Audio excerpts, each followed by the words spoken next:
Hello, and welcome back to the Sustainable Brown Girl podcast. This show exists to connect Black, Brown, and Indigenous women who are interested in sustainability. Our goal is to inspire, encourage, and educate each other, from gardening to thrifting to minimalism to veganism and everywhere in between. We are all on a journey to taking care of our bodies and our planet. I'm your host, Ariel Green. Today's featured sustainable brown girl is Autumne Stuart, a senior packaging engineer in the sustainability department at a top consumer product company. She's also my cousin and part of the reason that Sustainable Brown Girl was started. I really wanted to talk to Autumne because one of the biggest concerns within the sustainability movement is regarding packaging and plastic waste that is clogging our landfills and oceans. In an ideal world, we would transition to a circular economy. That's a system that would eliminate waste and encourage reuse, sharing, repairing, and recycling. But we all know that we're not quite there yet. So I'm excited to talk to Autumne about the challenges companies are facing with transitioning to environmentally friendly packaging and how consumers can be more conscious when purchasing products. Hi, Autumne. Thanks so much for joining us today. I'm so excited to talk to you. So let's just jump right in. Can you tell us about yourself and how you got started in your industry? Sure. So I'll start with before I jumped into my industry and maybe starting with college. I went to Spelman College, Sustainable Brown Girl, of course. Um, Yeah. so I studied chemistry at Spelman, and I did a dual degree program with Georgia Tech where I studied chemical and biomolecular engineering. And then coming out of school, I didn't know what I wanted to do, but I knew that I'd worked so hard for these technical degrees. So I thought, I should use them. So I thought maybe going into like product development or product design might be interesting. And I went to school in Atlanta, and there was a company in Atlanta that did packaging development. And so it was an easy transition just coming out of school to jump into that company. And so that's how I got into the packaging industry. Oh, wow. So when you first started, it was just regular packaging. People would never even think about it, but there is a whole industry around the packaging for the foods that you eat. So whether it's like a soda can or a soda bottle or a chip bag or pretty much any type of food product comes within a package. So there's a whole industry that's built around making those packaging. Oh, awesome.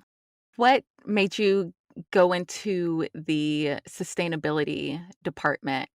If you made that choice or you just applied to a job, you're like, "Oh, this looks awesome." Oh yeah, good question. So I've had a really, I'd say, fun career. It's been interesting within packaging. I'd worked for some of the major companies within the industry, and then most recently I was working for a company headquartered out of Madrid, and I was working to grow their technical business here in the US. And so it was an amazing job. I got to travel everywhere. I really loved it. But at the time, I was living in downtown Chicago, and I was working out in the suburbs, and I had this long commute every day, and it just felt so exhausting.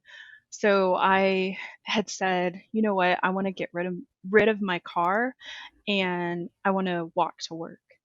That's where it started. To say, Mm, so I didn't even know that was wanting to go into sustainability. mhm. Packaging has been um, pretty stagnant in terms of it progressing and bringing in new materials or different ideas. Um, so even though I've been in the industry for like over a decade, nothing has been really new. Nothing had changed too much, but the area of sustainability interests me because I would say just the idea of what your impact is. I would say like not just what you do, but like the impact of, how you move through the world, like how does it impact the world and how does it impact people within the world? Yeah, definitely. So, you wanting to get rid of your car, was that a sustainable choice or just like, "I'm tired of driving and I just wanna be close to everything that I do every day?" I can't lie. It was definitely like a I had moved to Chicago and I was like, I moved here and I wanted to have like a live, work, play lifestyle where you can like walk to work or you can go Mhm. out and eat just by walking around in your neighborhood. So Yeah. for me, it was more of a lifestyle change. I'm really into minimalism, which Mhm. I feel like goes hand in hand with sustainability. Totally. Yeah. So I had said, do I really need this car? Is this a good way of living my life?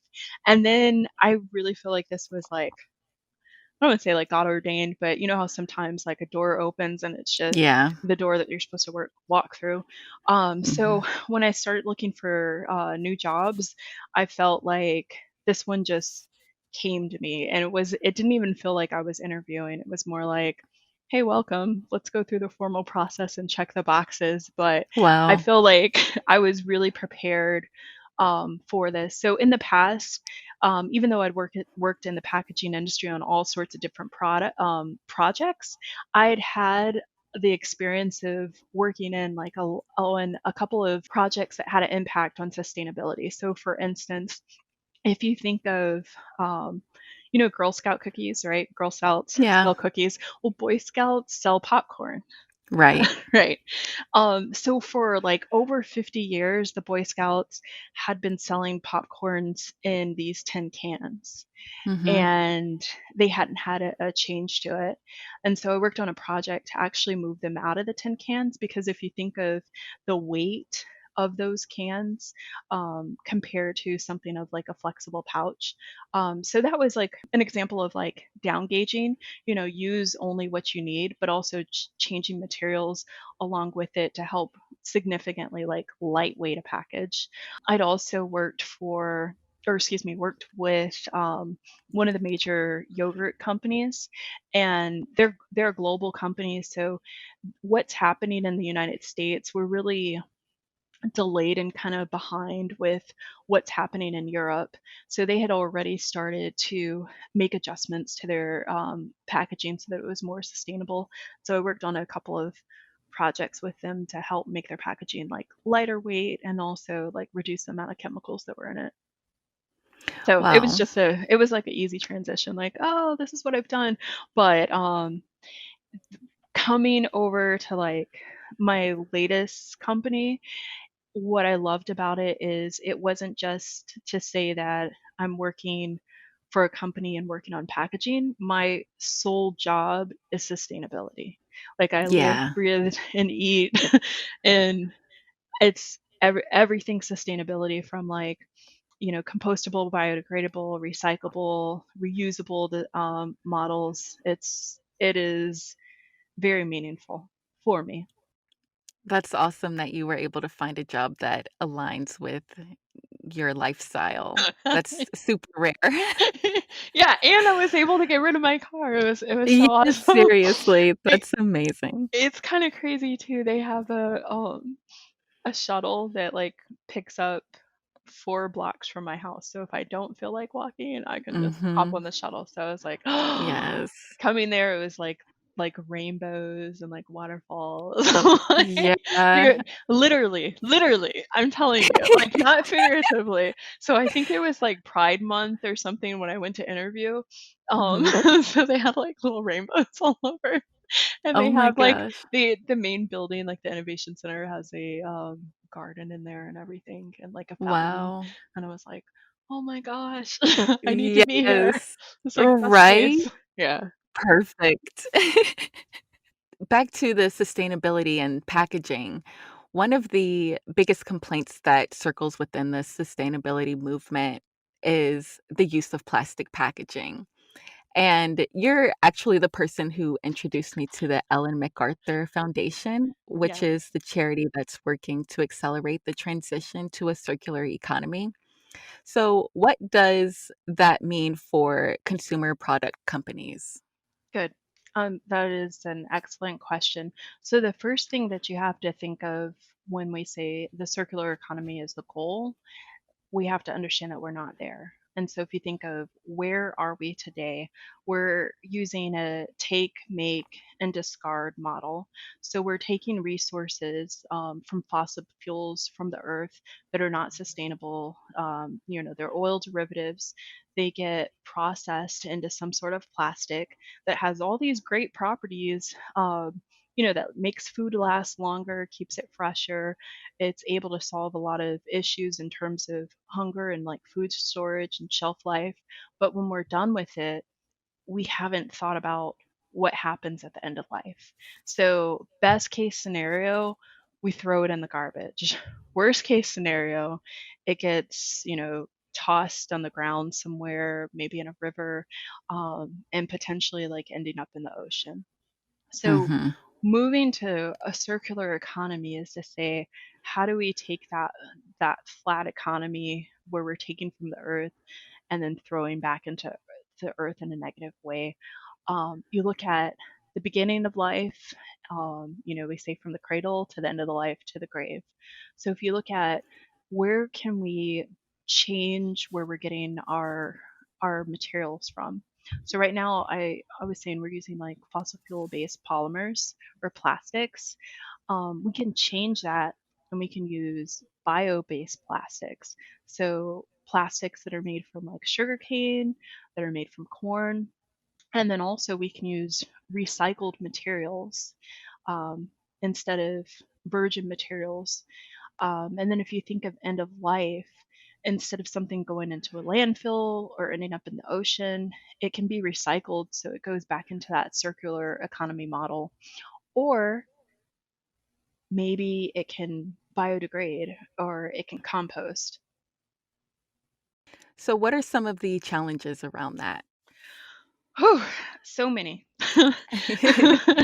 So if you're looking at, say, the first example that I talked about, like biopolymers, Mm-hmm. these fossil fuel based polymers, we have companies that have built empires around them. They've been around for, they're like multi-billion-dollar household name organizations like Dow and ExxonMobil, Yeah. Chevron, and there's a huge infrastructure that's set up so that they can do what they do very efficiently versus these new like biopolymer companies. They're newer, they haven't been around as long, the technology hasn't been there, they're not producing to scale. So there's a huge difference in the cost that it takes to make a biopolymer versus a traditional fossil fuel polymer. That's a major problem. And then also the different properties or the ways that those plastics operate. Maybe you want a plastic that seals. Okay, maybe that biopolymer doesn't seal. Or maybe you want a plastic that is clear. I'll give you a good example. So, back in the early 2000s, Frito-Lay came out with a compostable sun chip bag. They were Okay. well ahead of their time, right? So I saw this YouTube clip for the Sun Chips bag, and I was like, oh my god, this is the best thing since sliced bread. So they had this amazing commercial where they're like, oh, you eat the Sun Chip bag, and then they showed like somebody just like throwing in it in a lawn or something, but really like a compost bin, and Mm-hmm. having like an accelerated video that showed it actually biodegrading. And you're like, whoa, this is amazing, Sun Chips. It fit their brand and everything. But when they launched it, the consumers, we weren't ready for something like that. We weren't ready to understand the give and takes of the differences of using different plastics or different polymers.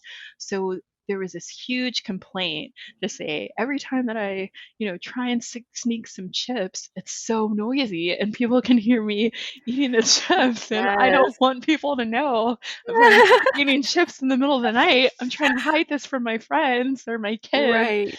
so they're like, oh, we hate this. This sucks.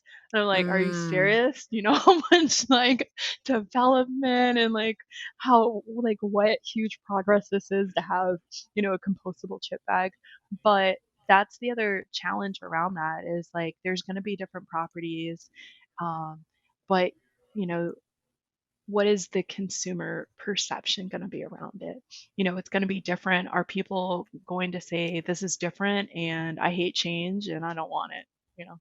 Usually, if you wanna compost something, you should, like, have a compost bin, or there has to be a specific composting facility that it goes to. So, is it really beneficial to have a compostable product if composting isn't widely acceptable?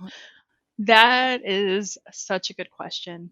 And that is a challenge to say, what is the solution? So, we had talked a little bit about some of the challenges around the beginning of life and using different alternative materials like biopolymers, but end of life, what are the options? Do we want to recycle it? Do we want to compost it? And just because something's compostable doesn't mean that it's going to end up being composted. Mhm, In order for it to break down and biodegrade, it has to be under the right set of conditions. And there are so many, the way that the US is set up right now, I mean, who knows where your local compost is? Like industrial compost for most of the states is just not a realistic option at this point in time. So if you live in a place like California, they're leading the world. That infrastructure has already been set up. There are industrial compost facilities to where you can separate your trash and say, here, this will go to the compost. Just like today, you can say, here's what's going to the recycle bin. mhm. But for most of the country, that's just not our reality today. So yeah, we have to ask ourselves, if something says that it's compostable, so what? You know, Right, and yeah. I really, really hate this. It's something that irks me. So you'll have like restaurants sometimes and they'll be like, yeah, we've got compostable silverware. And I'm like, Mhm. so? I mean, honestly, it's really the same as regular fossil fuel based plastic silverware because if it Yeah, ends up in the landfill, it's not going to decompose. Like it's not going to break yeah, down. Same thing. So right. yeah, you're right. It's a challenge. Yeah, definitely. Also too, this is just a random question. If, say, one of those, compostable spoons ends up in the woods, do you know how long it would take for it to biodegrade, if it would at all? Oh yeah.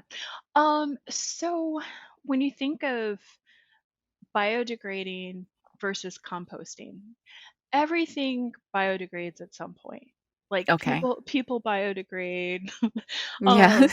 hangers biodegrade, boxes biodegrade. But the question is just when and how long.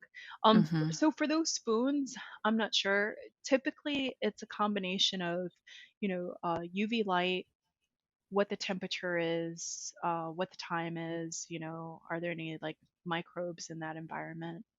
So it could, all that to say is I wouldn't be able to say for sure. yeah. Yeah, it all depends. It will break down and it will break down a lot faster than a typical spoon would. So if you're talking like, Okay. like 1,000 years for a spoon for a plastic spoon, Yeah. it's not going to be that long. Okay. So are there any industry standards that companies are moving towards, or is that still kind of being figured out? So I say we, yeah, the companies are feeling their way through it. I was absolutely amazed to hear about the Ellen MacArthur Foundation. Yeah. And so the reason why is a lot of change that's happened traditionally, if there's a huge problem, people are like, oh, let's write our senators, let's get our local government to do something. And we, as the United States, had been making some progression. We had Al Gore informing people, putting it on the radar, hey, we need to think about climate change. The United States was part of the Paris Climate Agreement, but Mhm. Donald Trump pulled the United States out of that. Right. So a from the perspective of like impacting, having a change and having an impact through governments and through like the political avenue, that wasn't happening in the United States. So I feel like the Ellen MacArthur Foundation took another route. I mean, it's like we are the people. And so they started gathering, okay, globally, who are the people or these organizations that need to come to the table to have this conversation about a change that needs to happen, and what does that change look like. So they had, with this new plastics economy, they got a significant a number of not only companies but like nonprofit organizations, along with some educational institutions, committed to make this change. And so when you start to say, what does that change look like? Um, we want, from a packaging perspective, for nothing to end up in the environment. So Mm-hmm. when we say end up in the environment, we shouldn't have to worry about eating fish that have eaten all these microplastics, and are we harming ourselves? Mm-hmm. We don't want plastic in the environment. So in order for that to happen, we want our packaging to be like reusable or compostable, or and with compostable, biodegradable, or recyclable. So the commitments have been towards the focusing on the end of life, but also there's additional commitments. When I was talking about the using fossil fuels, there's been different commitments made to reduce the amount of virgin plastics used. So when we say virgin plastics, those virgin fossil fuel plastics. So how do you start transitioning into these biopolymers, or how do you start transitioning and using recycled content in packaging? I'm sure you've heard about the timeline that we have for, climate change to really accelerate and be irreversible. 2050. Yeah. 2050. I'm like, yeah, it's like there have been a lot of really aggressive goals. Thankfully, Hmm. I say aggressive because I'm working to help implement the changes Yes. that need to happen. And I'm like, oh my God, it's 2020. We only have, 3 years to get this done so that this can happen. And yeah, Yeah. people are definitely making some aggressive commitments, financially, with time, to make sure that we can start hitting some of these goals. Yeah. That's awesome. Do you think that it's going to be possible to meet, like, say, for instance, I think I saw that, we have to make so many changes by 2030. Like 2050 shit is going to be really bad. But if we Yeah, can do a certain amount of things by 2030, then maybe 2050 won't be so bad. yeah. So, do you think we're on track to, make some significant changes by then? So I can say, looking back at the like Ellen MacArthur Foundation, and the commitments that people have made, it's not just this commitment that's 3 years in the future, or 5 years in the future, or 10 years in the future, but they are reporting, here's our goal, here's what we did this year, here's what our next step is, and here's how we think that we can achieve the goal set ahead. And so something has happened with solving this problem. So I'll say, like, shout out to Lauren Hill, original like black girl, a brown girl Yes. there.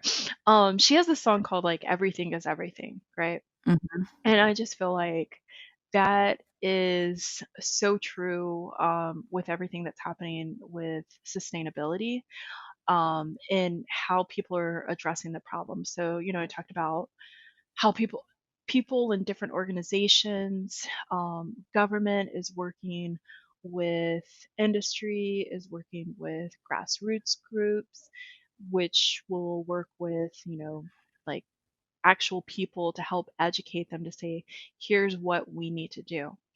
Yeah. So it's not just a matter of a single company doing what they can.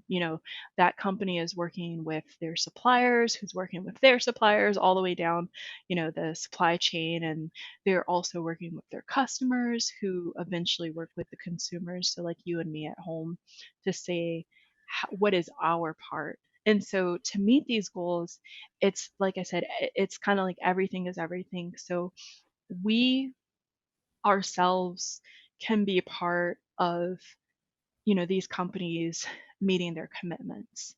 So it's one thing for something to be compostable, or it's another Mhm. thing for something to be recycled.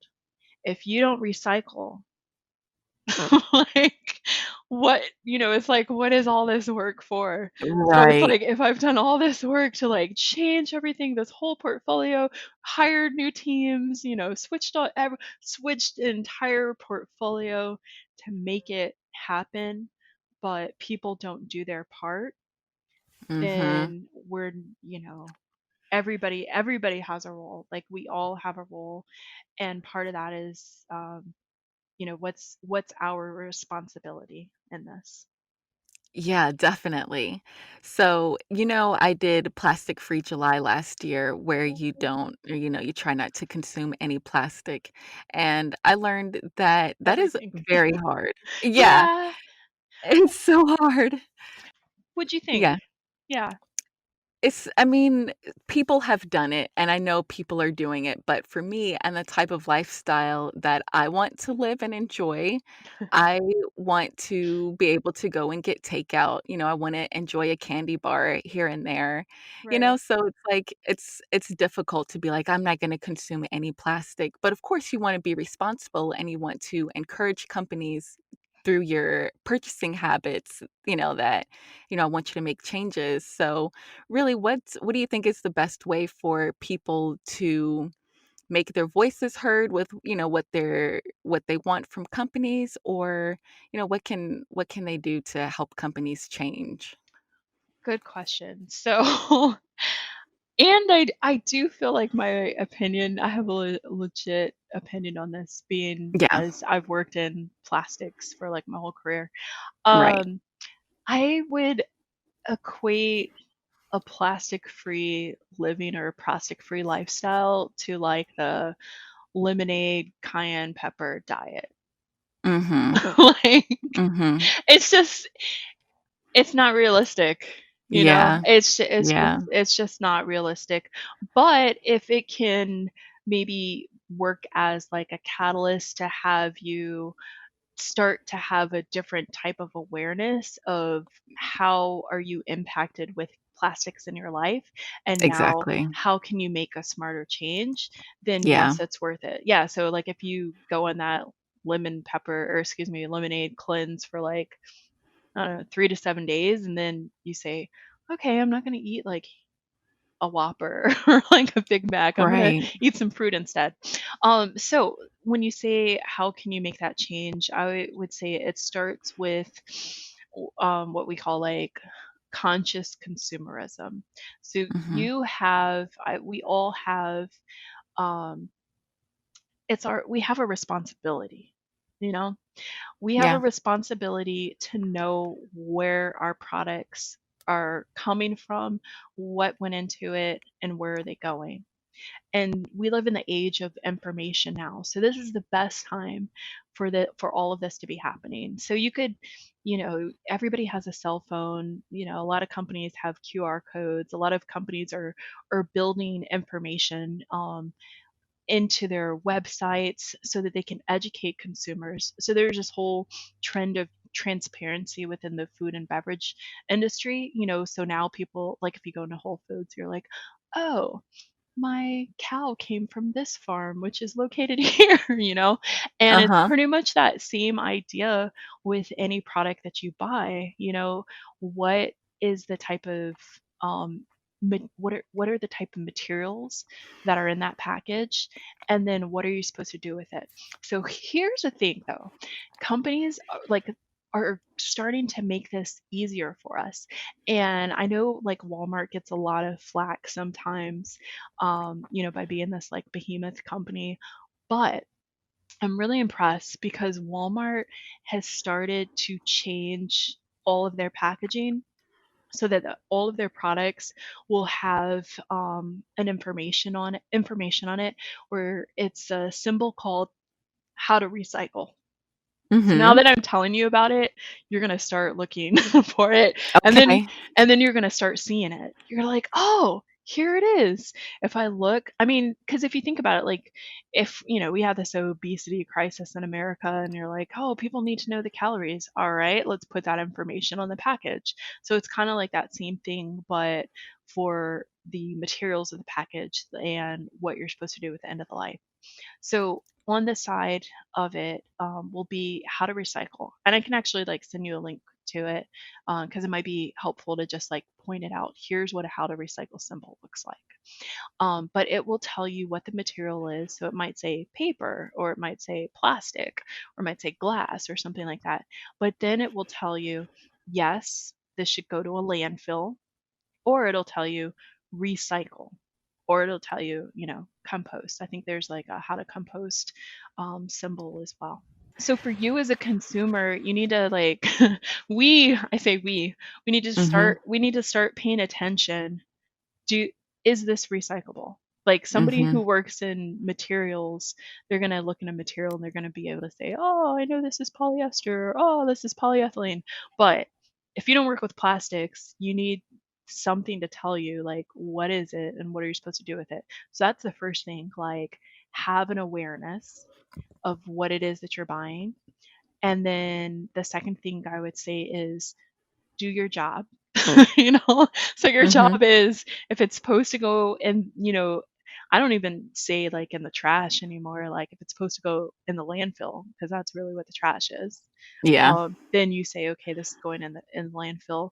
But if you're really doing a good job like recycling, you'll see probably like 60, probably like 40 to 60% of what goes into the trash can really get recycled. So starting to recycle the things that need to be recycled, um, or composting the things that need to be composted. And then I think the last thing, um, besides being aware, putting things where they need to go, the last piece is staying informed and demanding change. So like you said, if you go to your um, I don't know, local takeout place where you get food from, and you're like, they're using styrofoam, you should be informed to say styrofoam is bad for the environment. Mm-hmm. But your voice has power. So maybe sending a note to the business, the manager, and saying, I'm a consumer and this is some of my concerns, because that's where you're going to have the biggest impact. Yeah. If you speak as a consumer and you say, I'm purchasing this service, or I'm purchasing this product, and I care about it being sustainable.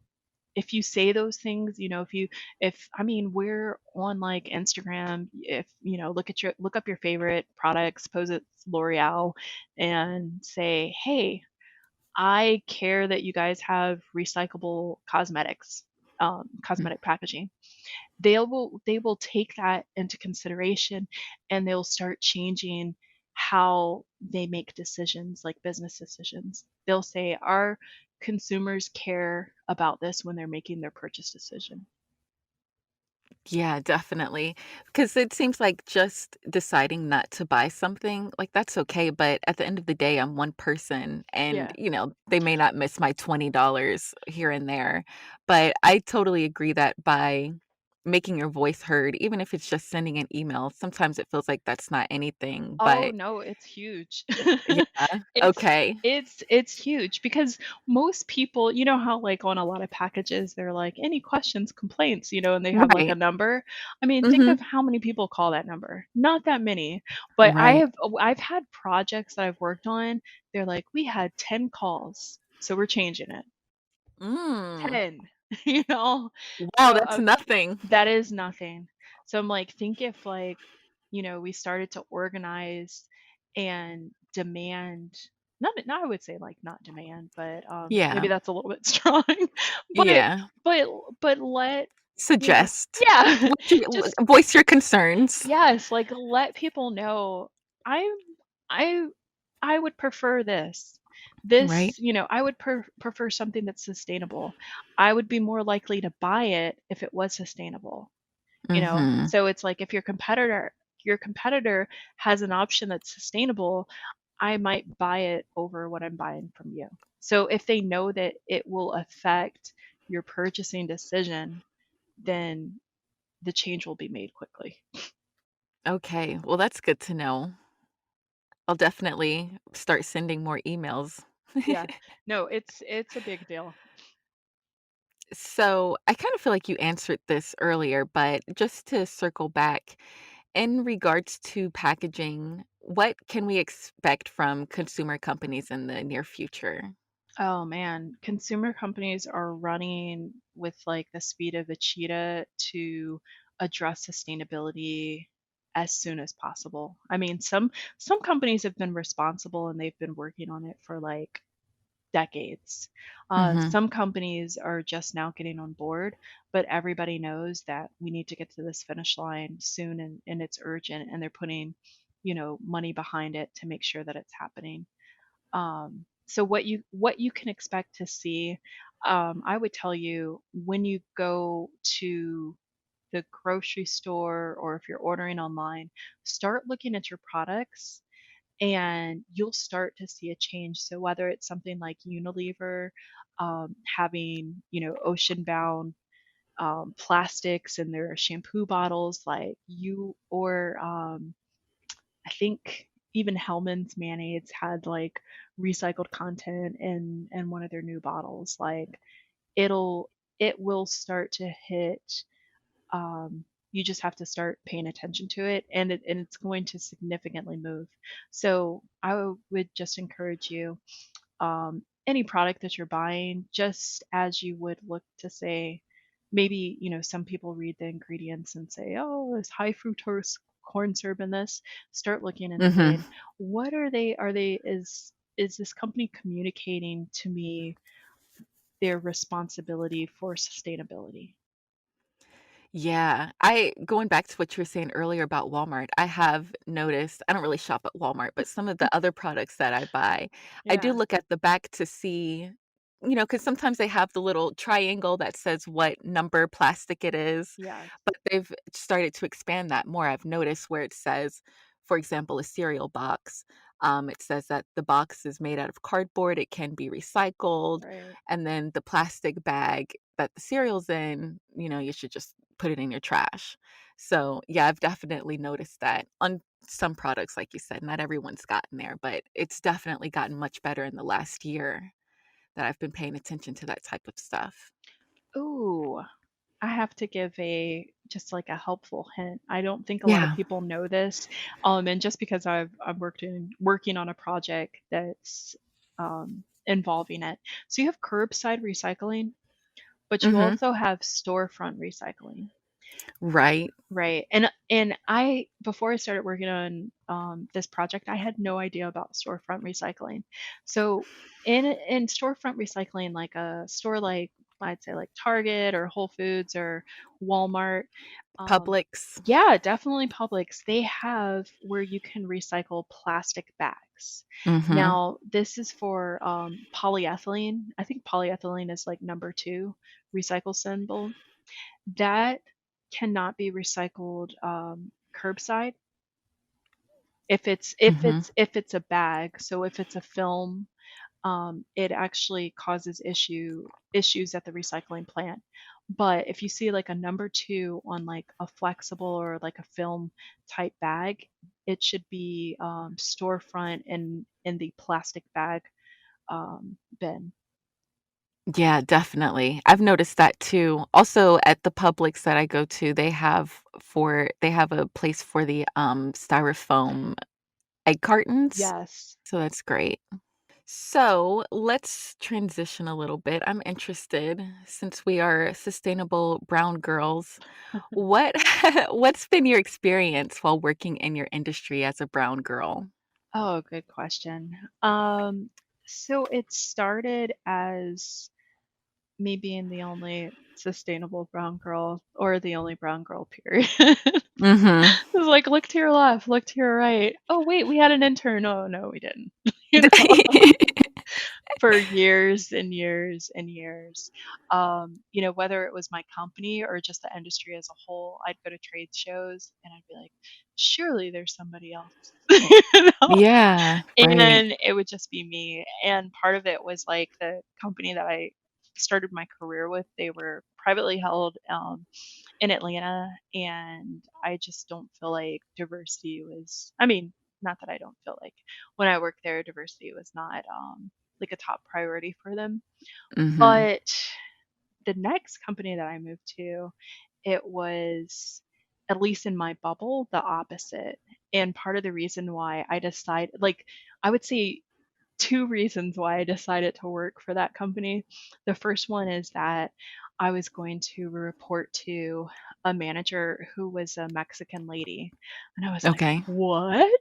Yeah, right? like, like I get to report to a person of color and she's a woman, because Yes. that hadn't happened before. And then with Mm-hmm. on my team, with my peers, there were a lot of women and a lot of women of color, and I don't know that I'll ever have that again. It was Yeah. a very, very special moment.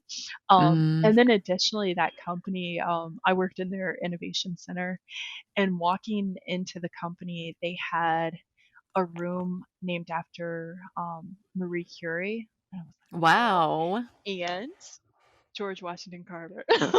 What? I know, as soon as I saw the George Washington Carver room, I was like, I can work here. Right? Yeah, that makes Wow. all the difference in the world. Yeah, it does.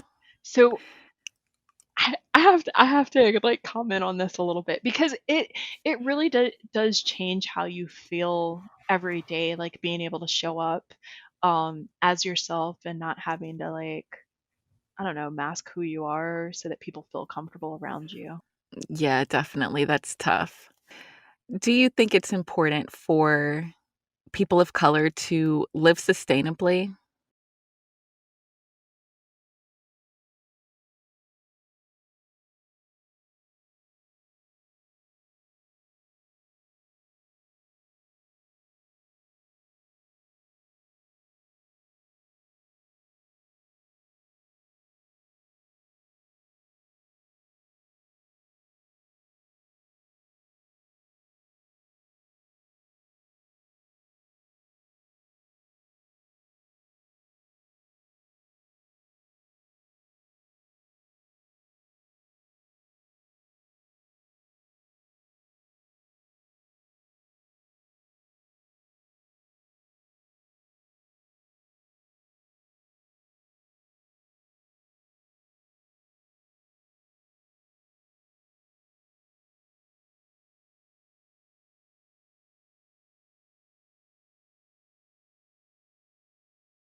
So, my last question is, what is one simple step that anyone can take to be more sustainable?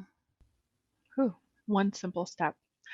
Um, I think I would say being conscious, Mhm.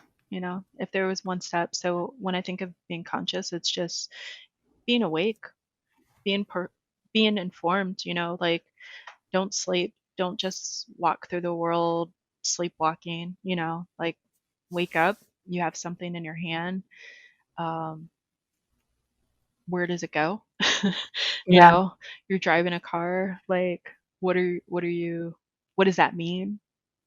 You Mhm. know, just just having a deeper awareness of how you move through this life. Definitely. 100% agree. That's definitely the first step is to be aware. Yeah. Totally. Thank you so much, Autumn. This was so much fun. I've learned a lot about the packaging industry and where we're going from this point forward. So I'm excited to see some changes.